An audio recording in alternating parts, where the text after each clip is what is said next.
The Broncos are back, baby! And so is the DNVR Broncos Podcast. We're back. The Broncos are back for the first time under Sean Payton. The Denver Broncos are meeting today with the offseason conditioning program starting. And welcome into the DNVR Broncos Podcast. Let's talk about this. And first, I got to tell you about our friends over at DraftKings Sports, the presenting sponsor of this show. Use that promo code DNVR when you sign up in order to get $150 by placing a $5 bet on any NBA game. Use that promo code DNVR. And a shout out to our presenting sponsor, DraftKings. Henry, how are you?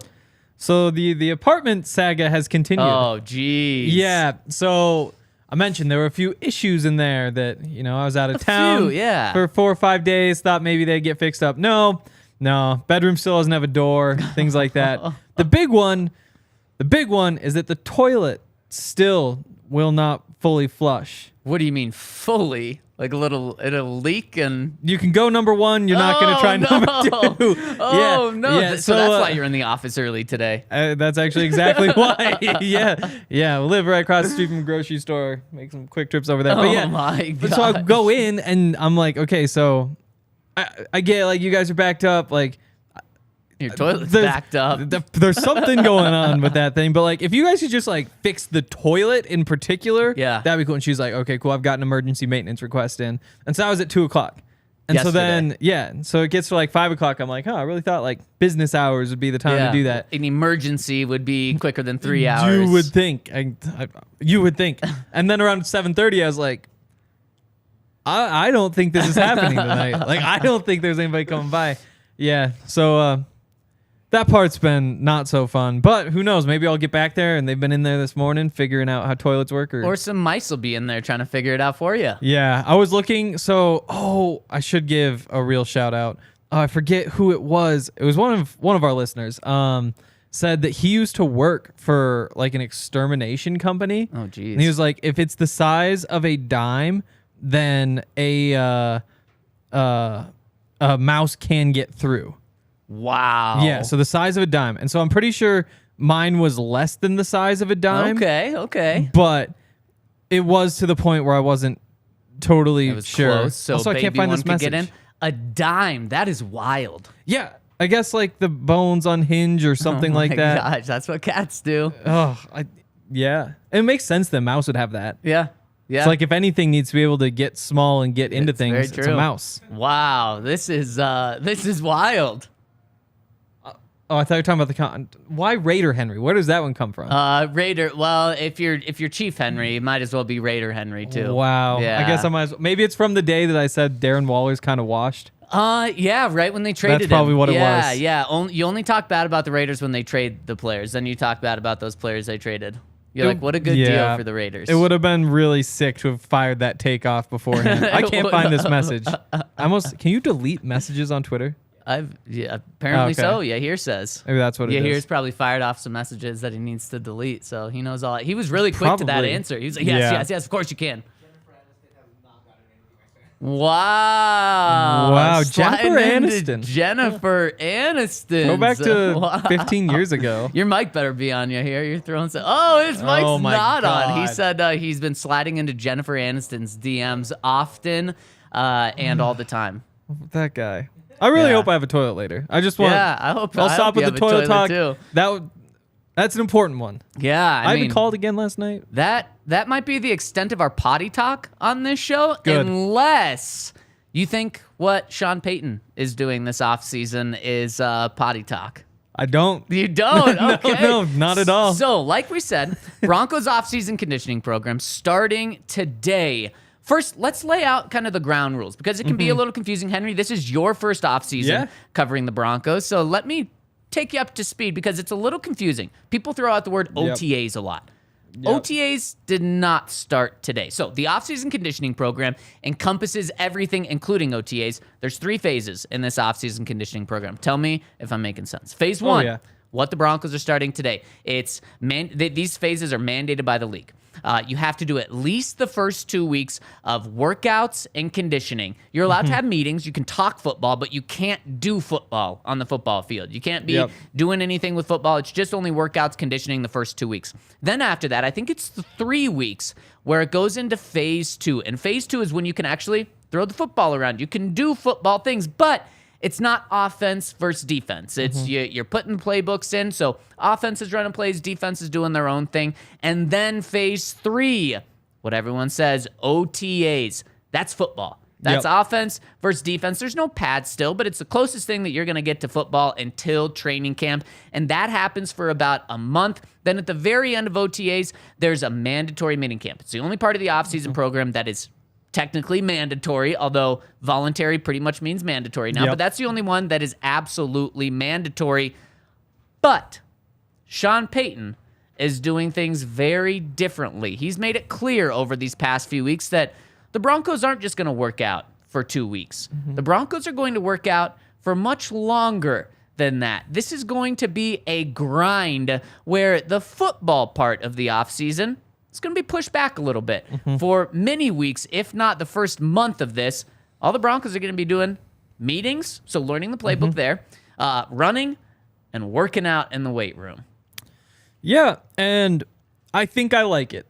You know, if here's why I don't like it. It's because it's a new coaching staff, and it does feel like it could be useful to get out on the field. And, you know, everybody coaches things differently. Everybody wants things done differently. The way that a route is run, the way that you...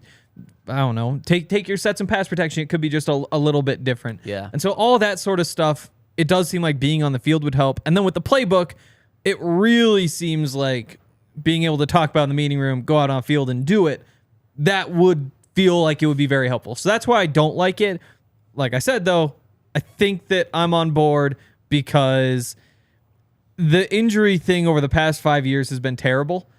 And I don't know that this will fix it, but it can't hurt. And so any change in that sort of way, I am all for. If he thinks that they've been ramping up to football activities too soon, push him back. Henry, I'm right there with you. This is not a black or white thing. And fans just want to say, wait, is what Sean Payton's doing better than Nathaniel Hackett? Absolutely, because it's Sean Payton, a Super Bowl winning coach, against Nathaniel Hackett, one of the worst head coaches the Broncos have ever had in their history, one of the worst tenures that a coach has ever had in the NFL. So it's easy for fans to be like, yes, this is 100%, whatever he's doing, better. But I do think there's some gray area here. And what's so funny is in football, and actually life, but in football specifically, when you look at it, not just the Broncos, but every team, but specifically the Broncos, because they've had a lot of head coaching changes, typically when you fire a coach, then you kind of hire the complete opposite. Then you fire that coach. Then you hire the complete opposite. We've seen that in the last 15 months. Vic Fangio was a grinder. He was on the guys in training camp. If they were allowed 2.5-hour practices, the Broncos were having 2.5-hour practices, maybe even 15 seconds over what they were supposed to be doing. He was grinding the guys every single day. Nathaniel Hackett, complete opposite. We're going to take every third practice and make it a walkthrough. This is going to be a fun place to be. You're going to enjoy coming to work, and that's going to be a big part of the culture. Sean Payton, complete opposite of Nathaniel Hackett. We're right back to the Vic Fangio way of doing things in terms of football is supposed to be hard. We're going to grind these guys. We're going to get them in football shape. And I think one of the things Sean Payton said was, how can you play football if you're not in football shape? And so you can't even step on the field until you're in football shape. And I think I can get behind both ways. And I don't want to overcorrect too much either way, because I did see what Nathaniel Hackett was doing. And hey, if you're not gonna practice and play in the preseason because you want to be fully healthy come regular season, I bought into that. I get it. And I totally did.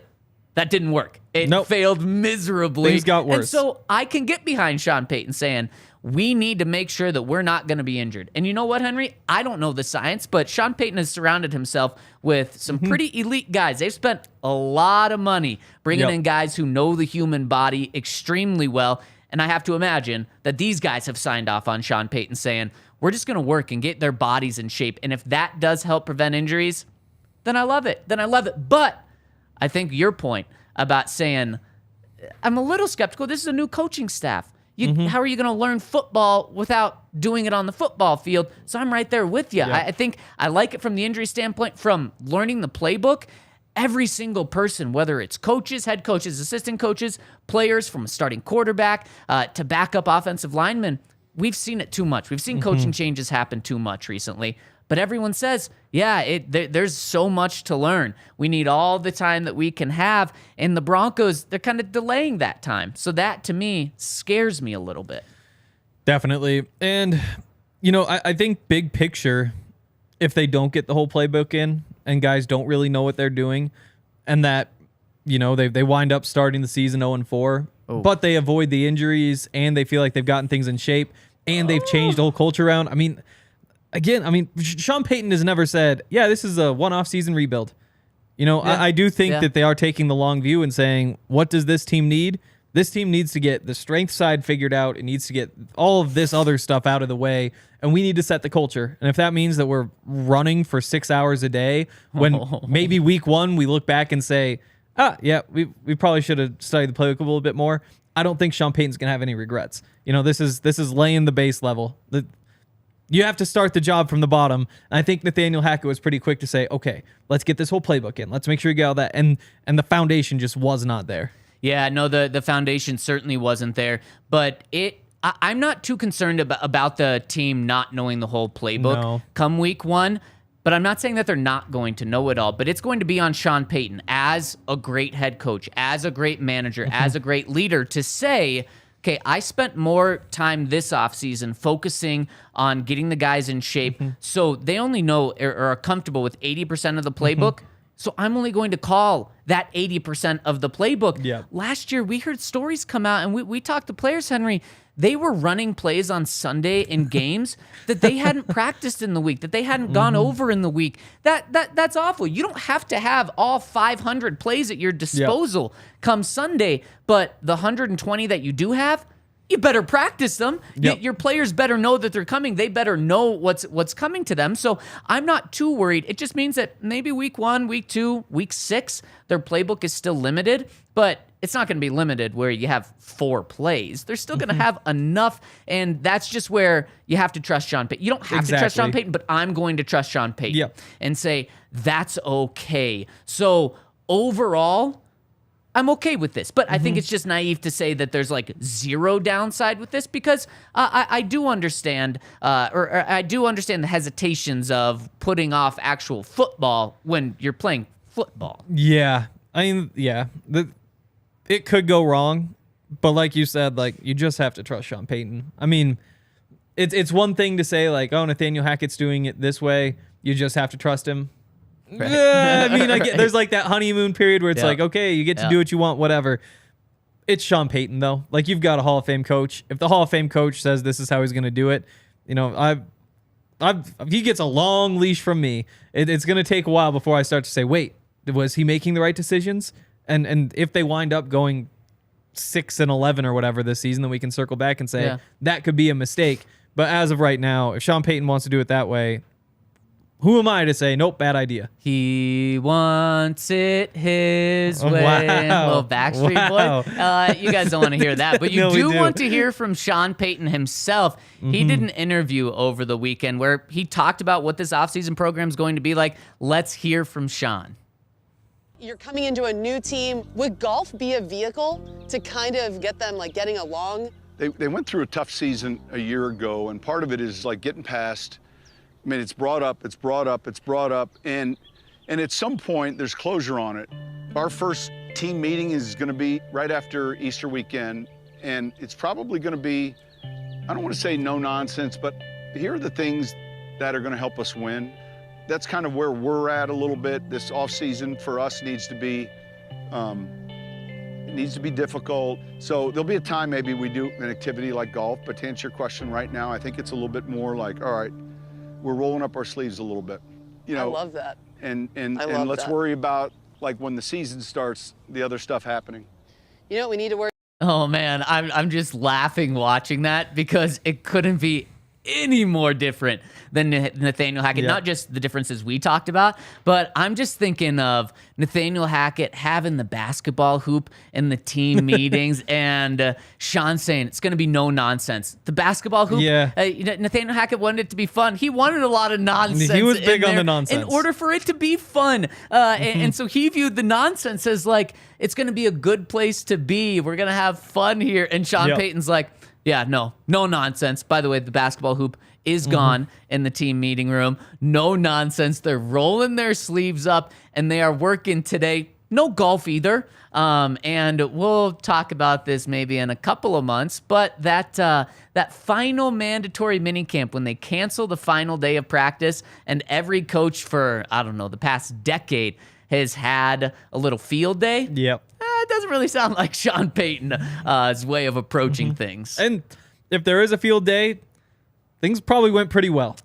You know, it's not going to be one of those, like, I feel like coaches. You don't think it's like planned right now. Exactly. He's saying, I'm going to wait and see. Yeah, where it's like half the coaches just say, okay, there's the field day's this day.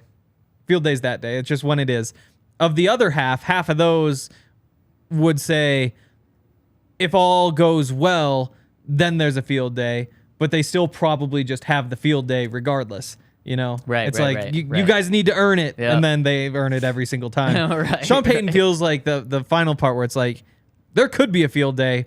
He's probably not going to bring it up beforehand, and if there's a field day, it's because they actually earned the field day. What Sean Payton has done in the past, which kind of just blows my mind. Sean Payton seems like from Bill Parcells' tree, we're going to grind, we're going to be old school, we're going to work as much as we can. If they're giving us 2 hours to practice, we're going to practice for 2 hours. Doesn't he feel like that type of guy? Definitely.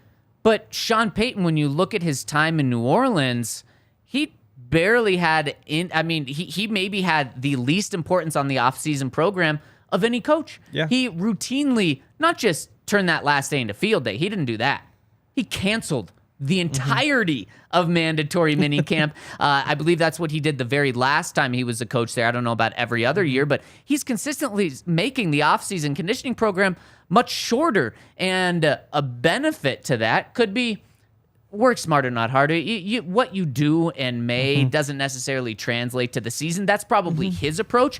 And so maybe I'm not as surprised that he's not too worried about running 100 plays in May, where he's more so saying, you guys need to get in shape so you know what to expect come training camp, and then you can, when you have your 6 weeks off in the off-season or in the summer, you can keep that conditioning up. But it's just really interesting how Sean's really the opposite of what you would think when it comes to the off-season program. It's because he's not the full-on like 1960s military style coach.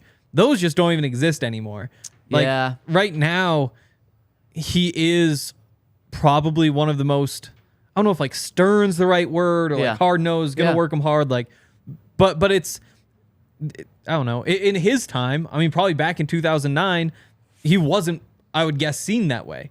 You know, he probably was pretty middle of the pack. It's just that now you have, half the teams just have their veterans sit out half the practices in the fall, and nobody plays in the preseason. Like it's him kind of staying in this probably pretty typical mold for the early 2000s, and maybe even kind of like lighthearted compared to the 90s. But when the rest of the league has just moved so far, now the fact that he does say no veteran off days, like that puts him in the minority. He's playing guys in the preseason. Yeah. That puts him in the minority. Yeah, certainly different than obviously Nathaniel Hackett, but also like the Sean McVay. Like it's not like what Nathaniel Hackett did never has success. No, it's just it's a different approach to take. And when we talk about Sean Payton, one of the things that I find very interesting is Sean is a guy that's going to grind these players, but then also give them a little bit of fun. As Alex points out in the comment section, he says we should not forget that he invented Club Dub, so he's not against fun, which is very true. But I think one of the things that separates great coaches from coaches that can't learn is the great coaches are able to change their way that they approach things to different situations. And what I mean by that is And others just do only what they think is what they only have one way of approaching things. And what I mean is Nathaniel Hackett treated the Broncos last year like they were the Green Bay Packers with Aaron Rodgers at quarterback. Yep. He said, well, I've done it in Green Bay the past few years this way, and it's worked. We made it to the playoffs. We have the back-to-back MVP, so I'm just going to do that with the Broncos.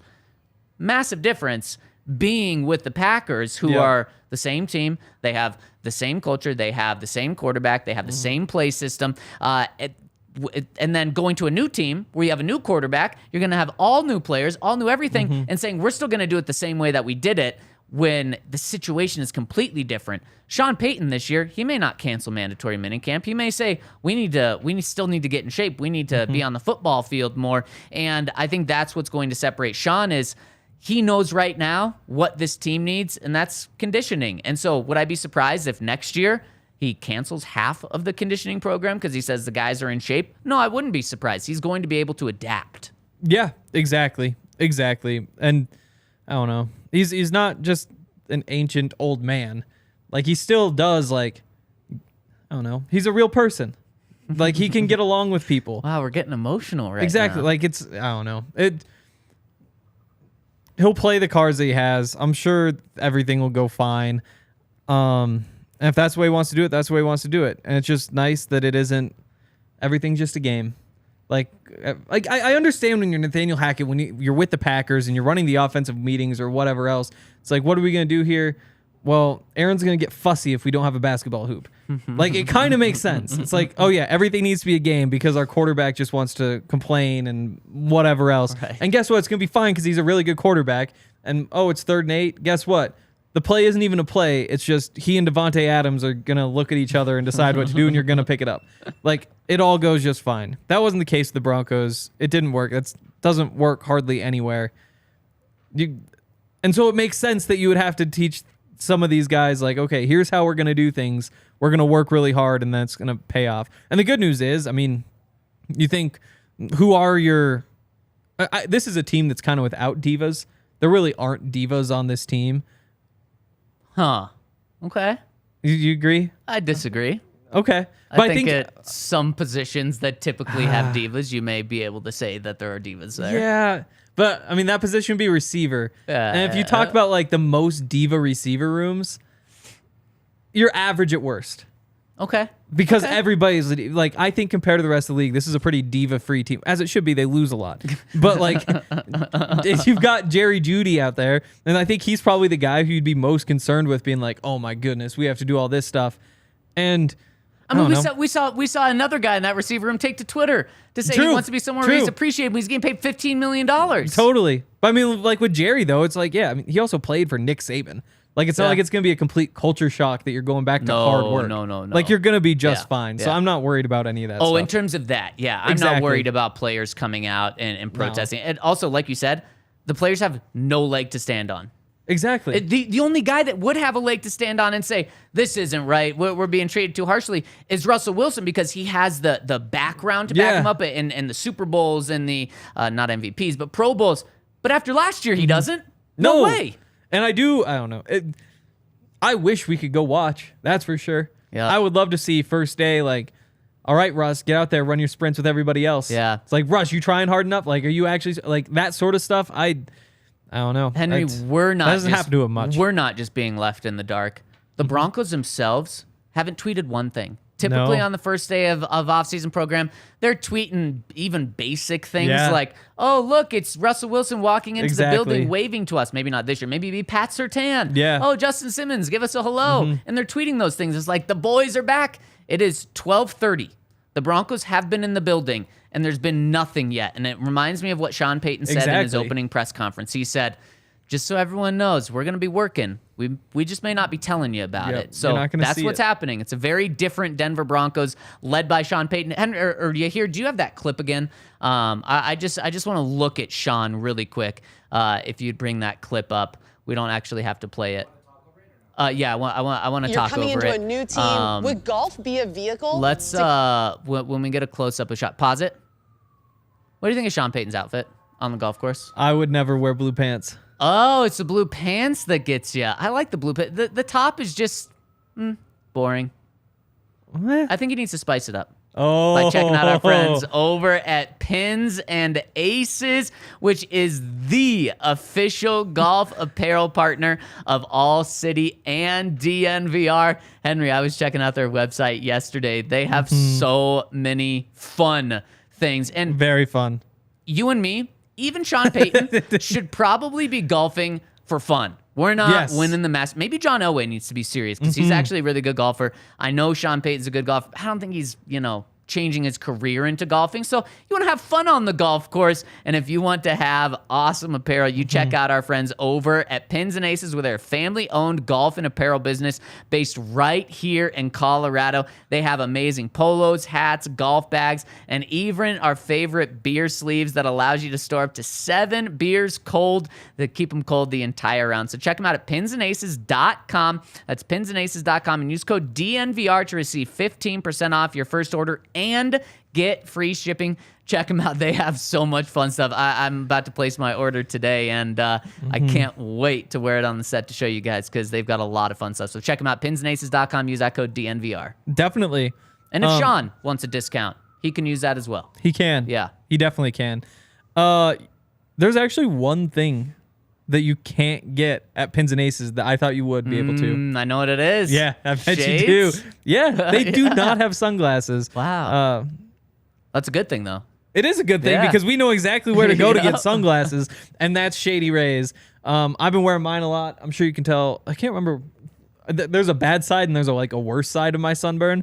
I think it's this side is the one where it's just like the hard sunglass line. Yeah. Yeah. That's what my Shady Rays look like. You can see right there. Did you fall asleep on the beach one that way or No, what? the thing is I didn't even feel it happening. And I'm not sure when it even happened. Well, just because you were probably just outside. Exactly. For 4 straight days. And it was sunny, but it wasn't I think one of the days it was 68 degrees. Oh. It's not even like it was hot. That's nice though in the sun. Oh yeah, it was nice. Yeah. It was nice. I still can't believe that zoo. It's crazy because the thing is, it's because of the hills. That's what I decided, and so it because makes it tough. Well, it did occasionally actually make it tough, but it makes it so that you feel like you're just going into this whole different world because of the way that they use the hills so well. That is a crazy zoo. They use the hills well. Wow. Yeah, that's why I don't know. I was thinking about they got the City Park golf course over there right next to the Denver Zoo. Yeah. I think they should get rid of that golf course and expand the zoo, and they could really terraform a bit, But also just let the animals free. So and you could do that because there are. I mean, obviously, you don't put the lions with the gazelles. That's just a bad idea. That would be. But there's those places where they put entertaining. 70% of the animals can just all go live together, and then you Wow, kumbaya. ride through on the thing. Wow. That would be a good time. And then you put in a sneaky little fence and put the lions over there, but it looks like the lions are around. Right. Yeah, I'd be down for that. Also be down for more Shady Rays because Shady Rays are awesome. They're an independent sunglasses company, but they have a world-class product that's just as good as any expensive pair that we have worn. I used to get the dumbly expensive ones because I got them with the prescription too. So I was if I'm getting the prescription, I might as well just. Right. These are way better because Yep. I also feel like whenever I didn't get those, the sunglasses just felt cheap. Almost sometimes you go, I don't even know where exactly you go, but sometimes they hand out sunglasses. Oh yeah. It's always in weird situations. Yeah, the 50-cent ones. Exactly. Not 50 cent, the rapper. No, 75 he would cent be wearing ones. expensive ones. Yeah. Yes, he would be. But yeah, I mean, these are actually really good sunglasses, but they're also super affordable. And they're even more affordable because you can get them for 50% off if you buy 2 pairs of polarized sunglasses, either at their store at Park Meadows or at their website, which you can click in the description, which is over that way, I guess. And then on the podcast as well. It's awesome stuff. Great company, 250,000 5-star reviews, Shady Rays. So Sean Payton is back leading the team in their first meeting today. It's going to be difficult. They're rolling up their sleeves. While George Payton, he's in a dark room, as he's admitted, rolling up his sleeves have been rolled up for a couple of months now after he hired Sean Payton and did free agency. And he is grinding on this tape. And you have been locked up in a dark room grinding on this take because we need to find out who's going to be there in the third round. And we need to dive into our player profile. Of course, it's a series we're doing every single day leading up to the draft so you guys can be prepared for who the Broncos could land, who's going to be there at 67, 68. Maybe the Broncos trade up a little bit. Maybe they trade back. Maybe one of these guys goes in the 4th, 5th round. And let's focus today on a big boy. He's a very big boy. Jaelyn Duncan. Dunkle, I like that. A little beer. Jaelyn Duncan, the tackle from Maryland. You can see right there, 6'6", 306. That graph is bringing heat. Yeah. With the Maryland helmet, too? Yeah. I mean, that's a good-looking helmet. Yeah. You just look at this guy, and you're like, oh, yeah, of course. That's an NFL tackle. Yep. Like, it's just that obvious. Yep. He was listed at 330 last year.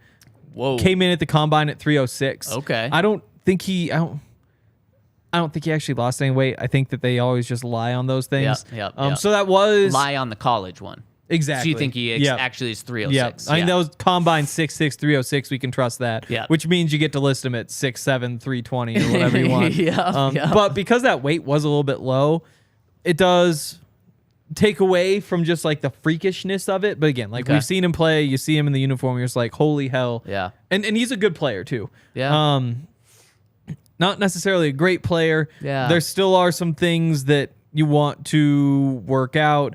I mean, I'm pretty sure there's only one Power 5 tackle in the country that gave up more sacks last year. Oof. Yeah, the pressure rate was like 126th out of 150 or so. Oof. So there's a lot of that sort of stuff that you look at and say, not ideal, but it's all just a lack of polish and a lack of experience.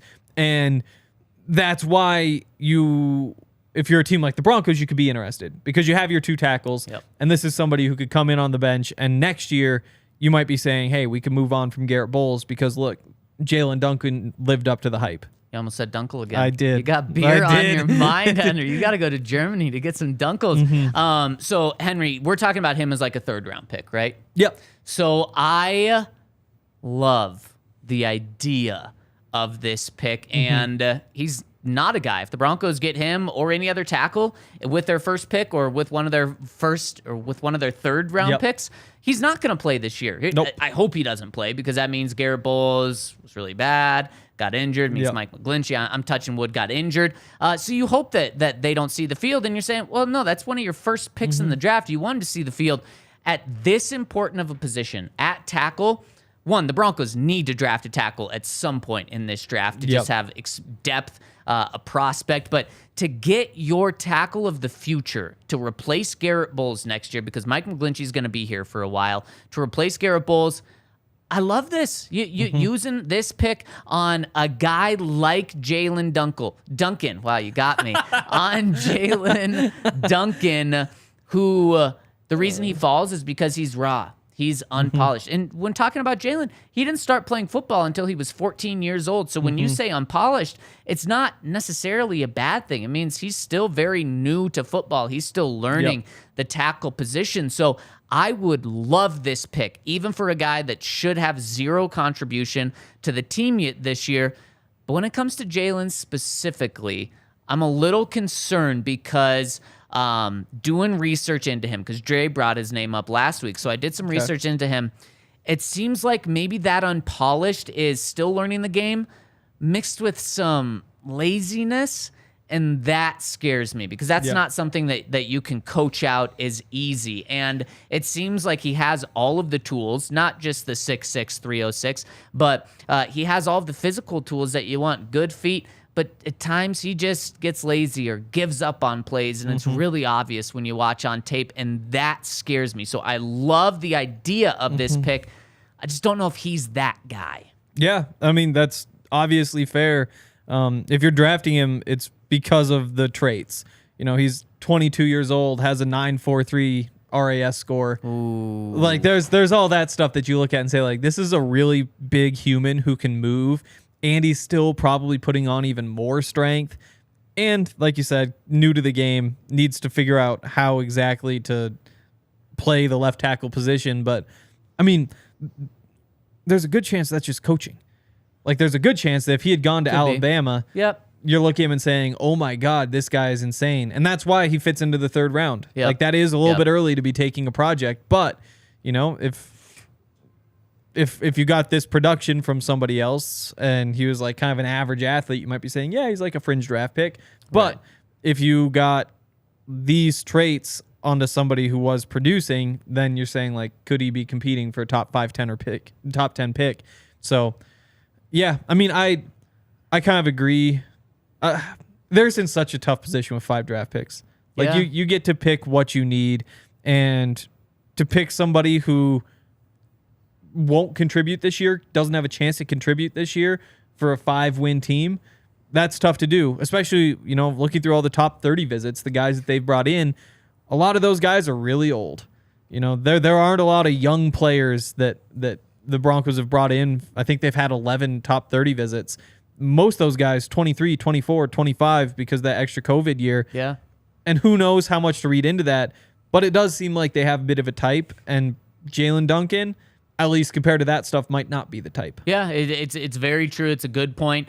And Jose says a day 2 pick should see the field as a starter or prime sub. No third-round projects for me, except for premium positions in my mind. If they were to somehow land Hendon Hooker or a quarterback that they love in the 3rd round, I hope he doesn't see the field this year, because that means things went totally wrong with the quarterback position. The other positions that fit that, offensive tackle, Jaelyn Duncan fitting right in there for me. I'm okay if the Broncos get a future starter, if it's at one of these positions where they have depth. That's a position of importance too. So offensive tackle, edge could be one of those as well. Little bad taste in your mouth after last year with the Broncos doing that with Nick Bonito and still being really concerned about him this year. And cornerback as well.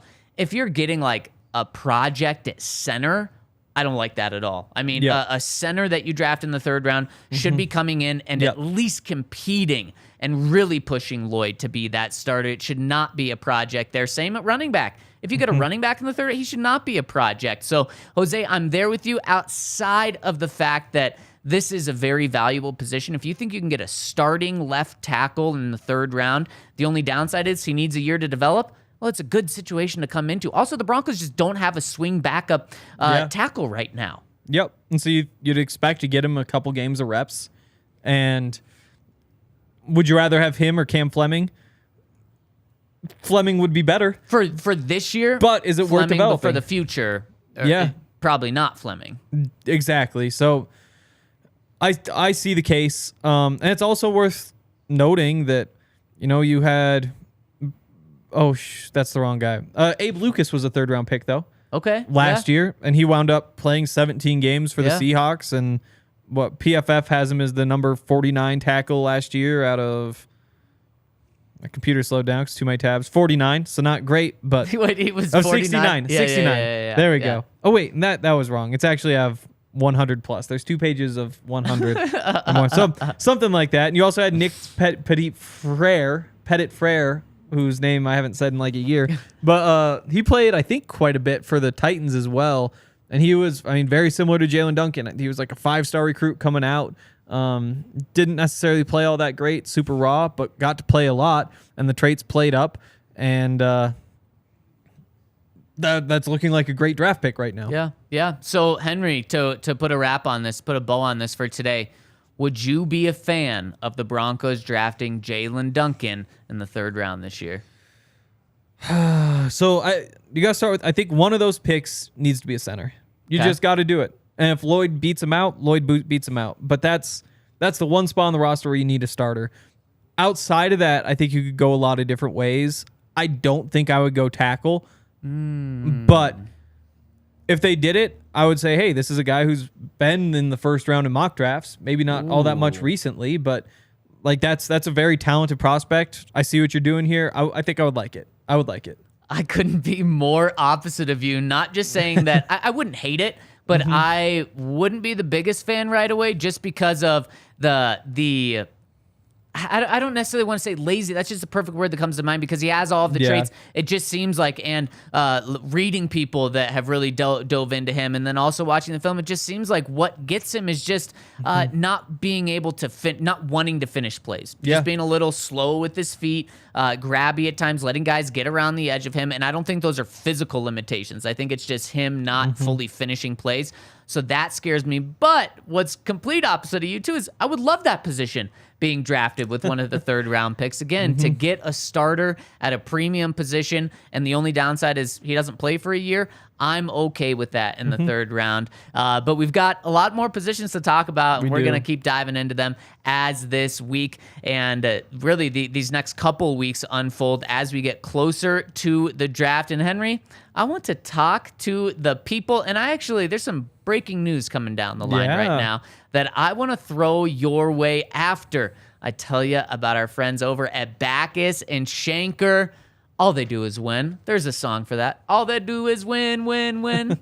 That's Backus and Schenker. That's what they do for you. If you call 2222, if you call 222-2222, if you have been in an accident, they're going to help you, whether it's an auto accident, whether it's motorcycle, rideshare, pedestrian, trucks. They even help if you're injured at work. Call 222-2222, where they have over 25 years of experience helping those who are seriously injured in Colorado. You don't pay anything up front. You don't pay anything to talk to them. You don't pay anything as your case is unfolding. You only pay when they win for you. So you only pay when you get money. They've won over $1 billion for their clients, so you need to check them out. And they're serving all over Colorado, including Denver, Aurora, Inglewood, and Fort Collins. So give them a call at 222-2222 for free to check out your case. Check them out, Backus and Schenker.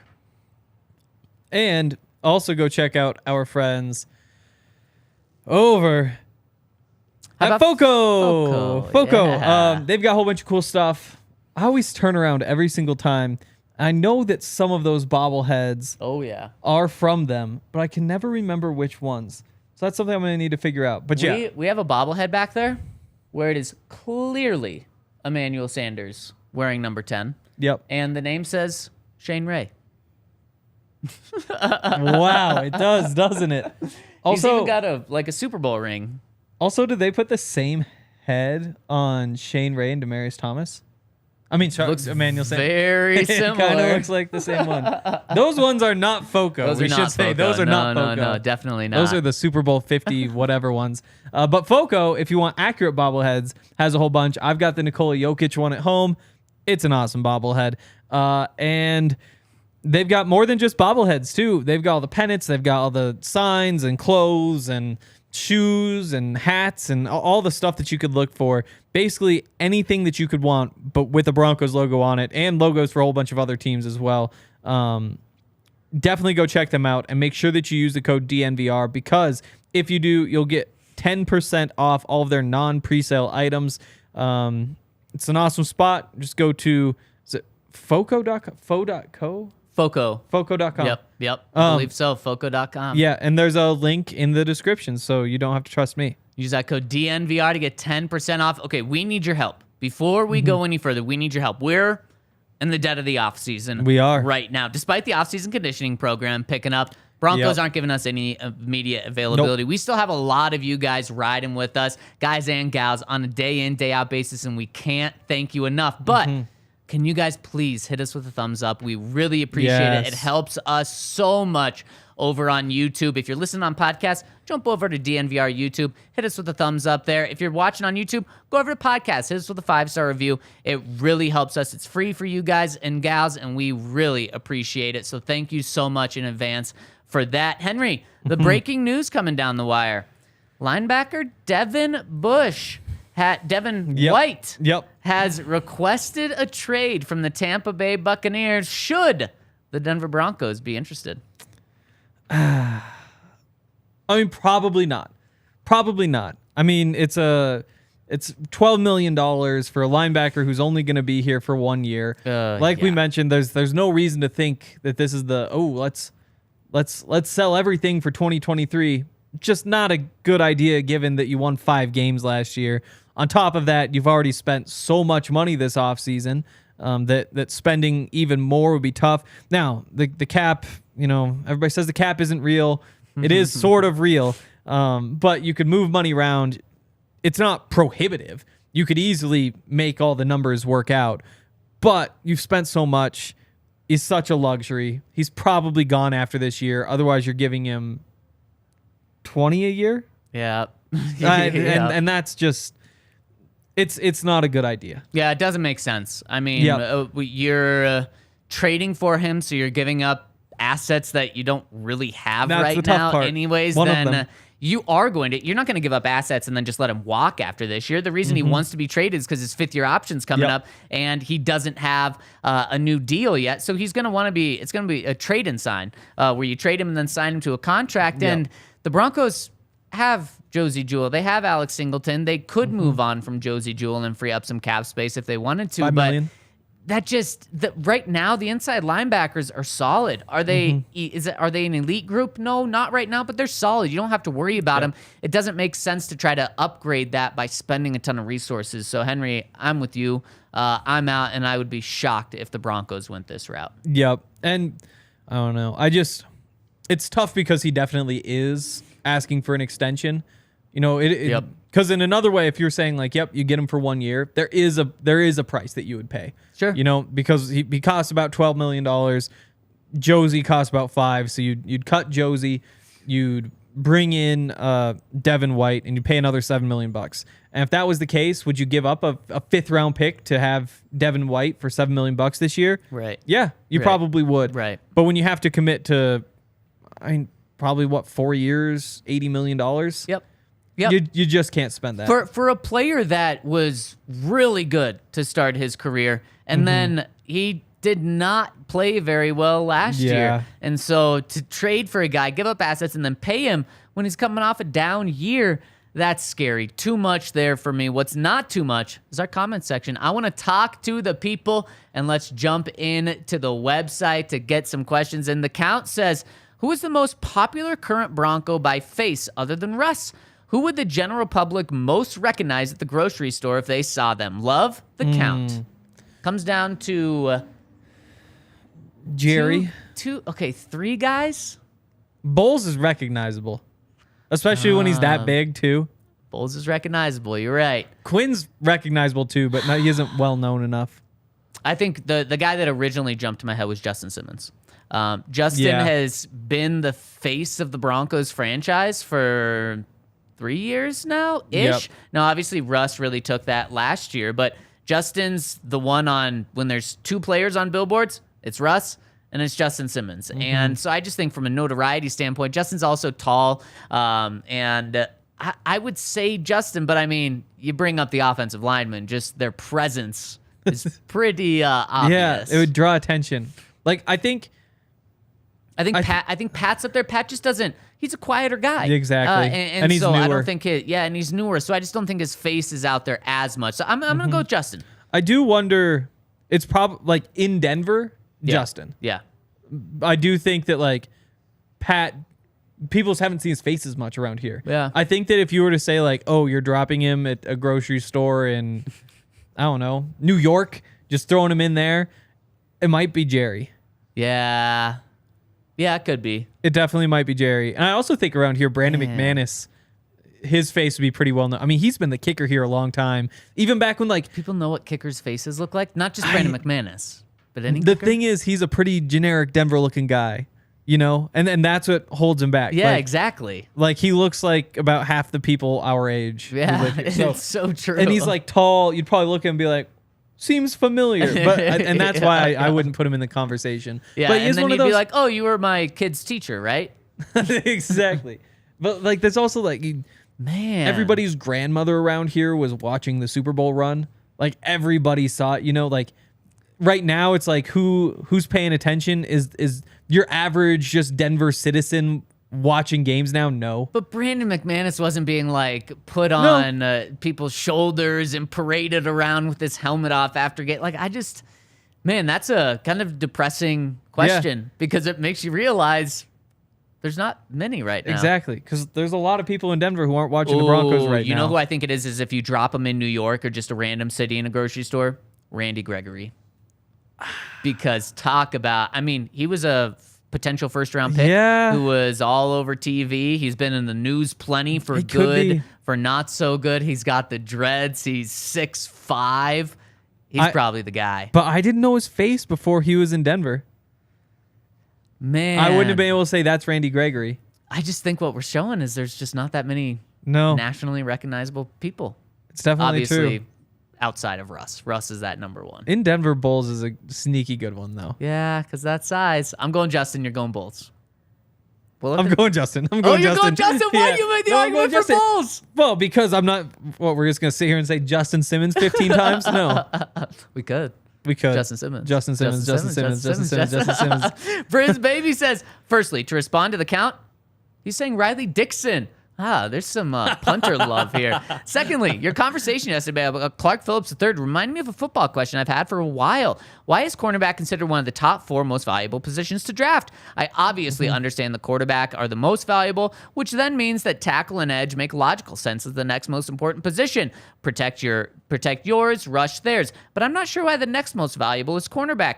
What makes it so much more important than, say, a wide receiver or another offensive line position? Would love some insight here. Cheers, Briz Baby. First of all, I mean, wide receiver is basically caught up. Wide receivers are now seen by the league just as important. I mean, you look at what they're paid. Like top-end receivers are getting more than cornerbacks now. It's gonna be interesting to see with this draft how many go in the first round. Yeah, I mean, because it sounds like people don't like the receivers. I know. Or is that teams trying to have someone fall? But you're right. That's been the recent buzz is that teams, what was it, yesterday, teams generally think there's only one first-round receiver. Yep.